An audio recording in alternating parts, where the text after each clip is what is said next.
Hello guys! Welcome back po ulit dito sa ating YouTube channel, The Humbies Edit. For today's video guys, balik po tayo dito sa Google View 3. Paano nga ba tayo kikita dito at maiiwasan natin yung mga possible copyright strike, copyright violation, or yung mga possible makakapagdulot para ma-demonetize yung ating account. And guys, gusto ko lang i-share sa inyo itong isang video na to. Konting review lang tayo kung paano nga ba gumagana itong videos gamit yung mga AI generated. Ito nga, ginawa gamit yung View 3 or yung mga other applications or third-party software. So, panoorin natin. Napakagandang kwento din ito. Ayan o. Ito guys, isang video na yan. Yan yung sample na pwede nyong i-consider. Pwede nyo rin gayahin. But at the same time, ituturo ko sa inyo mamaya kung paano nga ba tayo makakapag-create ng ganyan. Ano yung mga dapat natin tandaan. So, zoom in ko lang konti guys. Pakita ko lang sa inyo. Nakakatuwa tong video na to, nakaka-inspire. Gamit yung AI. Okay, so panoorin natin, guys. Ayan. Play natin. Mahal, meron na tayong bahay. Pupunuin natin ito ng masasayang alaala.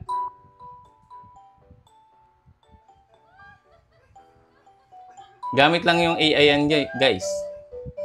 Mahal, may baby na tayo. Talaga, mahal?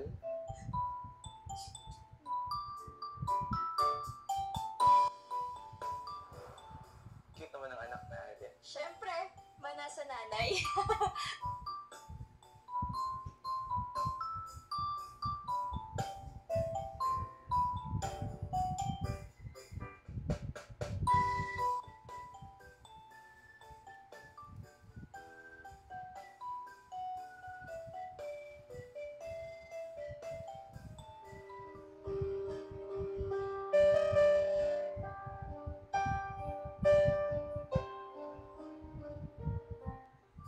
Sarap talaga dito sa probinsya, Mama. Miss ko to.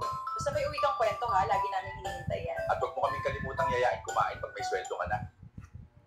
Mama, Papa, papakasal na po kami. Totoo yan, anak. Ang bilis ng panahon. Mahal, malungkot na naman ang bahay natin. Dalawa na lang ulit tayo. Kailan kaya bibisita ang anak natin? Miss ko na siya. Sana maayos ang pagkain ng anak natin, kahit busy siya sa trabaho.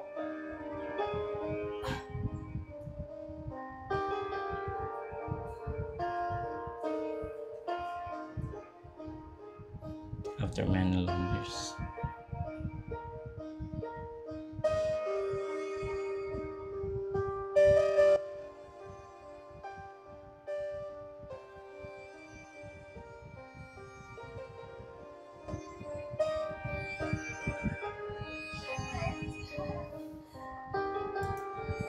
Guys, kung makikita nyo, pansinin nyo yung video, and sa may lower portion ng video na yan, makikita nyo yung video, ayan, and dito, makikita natin, hindi lang siya pure na AI generated, no? Yung music background, yung voice over, and syempre, di ba, yung mga clips na makakatulong para mas lalo ma-enhance yung video. So, pwede nyo i-consider yung mga yan, yung mga, pwede nyo pang ma-add, para mas maging pasado sa monetization.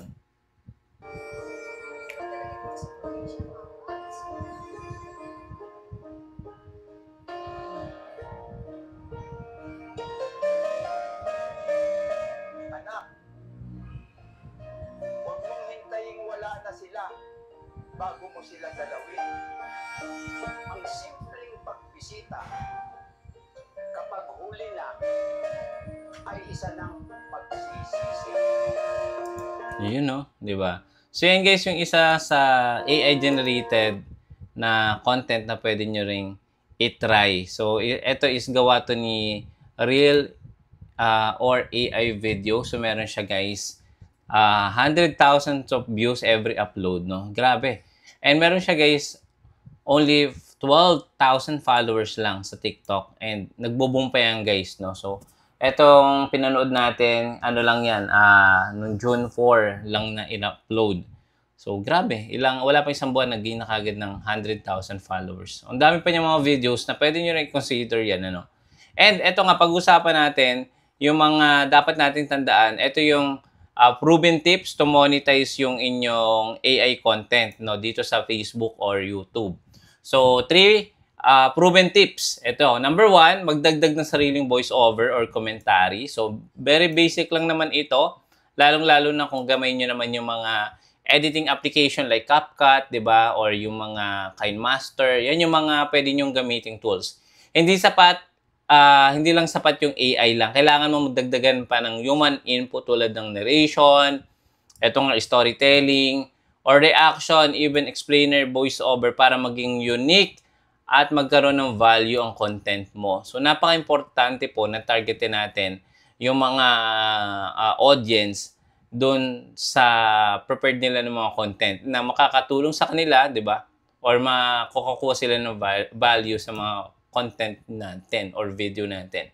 So, i-consider nyo yan. Mag-focus kayo sa narration, storytelling, or reaction videos na in-explain nyo maigi, no? Na itong video na to, ganyan, or kayo na bahala. Okay. Number 2 naman, meron tayong mga tools na makakatulong. I-edit ang AI video para maging unique at engaging. Katulad ng napanood natin, guys, isa po yan generated video gamit yung Google View 3, no? AI-generated visual are powerful, pero para maging monetize ready, dagdagan ng mga sumusunod. Ayan, subtitles, Tagalog or English pwede naman. Yan din po yung tinatawag natin na captions or auto-captions. Meron po niyan sa mga editing application like CapCut kung kayo po ay naka-pro. I suggest kung kaya nyo mag-avail ng pro na subscription sa CapCut, avail nyo yung 12 months para sulit yung inyong bayad. So, mas mura pag 12 months yung avail nyo. So, meron dong subtitles na auto-captions. Na-detect na yung mga sinasabi natin, especially yung mga words na detect. Konting edit lang, guys, and yun na, meron ka ng captions na tinatawag. So, lagyan nyo rin, guys, ng overlay or yung mga tinatawag natin ng mga infographics na mas makakatulong pa lalo sa mga viewers para madagdagan pa yung info na nilalagay natin sa content natin. Ito naman yung tinatawag na past cuts, narration para maging engaging sa mga viewers. Ito po yung mga transition, yung mga effects. Lagyan nyo yan, yung mga past cuts. So, meron din po yan sa CapCut. So, yan po yung ginagamit ko sa pang-edit. Ito, sundin ang monetization rules sa Facebook at YouTube. So, meron pong mga rules bawat platform para po kayo ay makapasa sa monetization. May tinatawag tayong partner, content, and community standard policy na yan po yung batayan kung yung video nyo ay pasado or lumabag sa community standard. Kapag po pasado, syempre, pwede kayong kumita gamit yung mga ads na mag-a-appear sa video nyo. Kung hindi naman pasado, meron po tayong tinatawag na community standard strike. So, pag nagkaroon kayo ng paulit-ulit na paglabag sa community standard policy, possible po ma-demonetize yung account nyo or worse, di ba, ma-permanent disabled. So, meron tayong nakikita ng mga AI-generated videos na nakakasama sa nakakarami, katulad ng mga profane language na tinatawag, yung may mga bad words, no? Kadalasan yan yung nakikita ko sa AI-generated video. And nagigay naman talaga, guys, ng views, even million of views pa. But, yun nga, mas iwasan natin maglagay ng mga bad words na makakadulot sa pagbaba ng engagement or even disabled or demonetized na account. So, engaging nga yun, at the same time, kung kayang iwasan na wag na nyo lagyan ng mga bad words or mag-create kayo ng mga AI-generated content na mayroong human enhancement na tinatawag. So, mas okay yun kung nakapokus kayo sa mga educational, yung mga entertaining content, di ba, storytelling, reviews. Pwede po yun. Basta iwasan nyo yung mga profane language, yung mga iba pang i-add nyo na for sure makakalabag sa community standard. So, iwasan nyo po yun. Okay? So, yan. Sundin ang monetization rules ni Facebook. So, yun yung sinabi ko sa inyo. Ito pa isa. Meron tayong mga tinatawag na copyrighted materials. Ito katulad ng clips or music or logos. Be very careful po. iwasan nyo mag-add ng mga music kasi napakaigpit po ng mga platform na yan, especially sa music or sa background music. So, meron tayong tinatawag na Creator Studio sa Facebook at Creator Studio sa YouTube. Pati na rin sa TikTok, meron na din. So, mapipilter nyo yung mga music dyan na merong copyrighted clips. So, iwasan nyo maglagay niyan for sure. I-strike kayo ng platform na yan. So, nagkaroon ng copyright, so meron tinatawag na dispute or tawag dito, shared revenue na tinatawag. So, mas malaki pa yung kinikita ng may-ari ng background music compared dun sa video na kayo po mismo yung gumawa. So, meron tayong tinatawag na royalty-free music o yung no copyright music. So, yun po yung mga ilagay nyo. So, I suggest i-try nyo pa rin using CapCut kasi meron features si CapCut na nade-detect niya yung audio or background music na copyrighted kapag in-upload nyo sa TikTok. So, nakakatulong yun guys. So, ginagamit ko yun. So, pag-aralan nyo yun.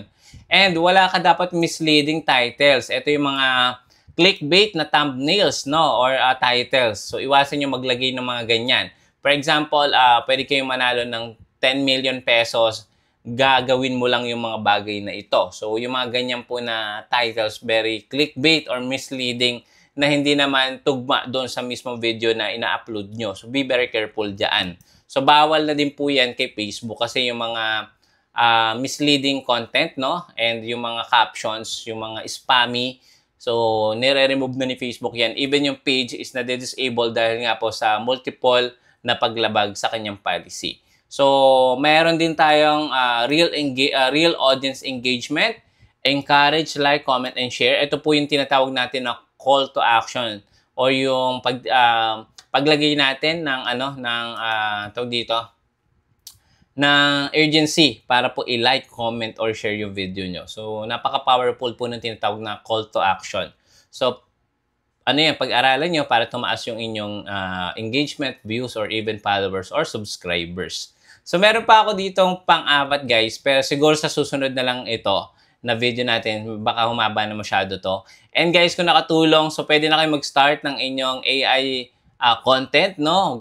Basta sundin nyo lang po ito, yung tatlo na ito na po importante. So, hindi lang dapat tayo mag-focus sa pure AI generated. So, dapat pala meron tinatawag na meaningful enhancement or editing. So, dapat hindi lang pure AI, dapat may halo siya na human enhancement na tinatawag. So, pag-aralan nyo pa rin kasi makakatulong ito, lalong-lalo na kung kayo po ay newbie or matagal na dito sa content creator, mas mapapabilis po ang inyong pag-upload or pag-create ng mga meaningful or yung mga original content tinatawag gamit yung AI. So maraming salamat. Kung bago ka pa lang, don't forget to subscribe. Click the bell icon para kapag meron tayong mga next video upload, manonotify kayo kaagad. Subscribe na po kayo dito sa ating YouTube channel. See you again sa next video. Bye-bye.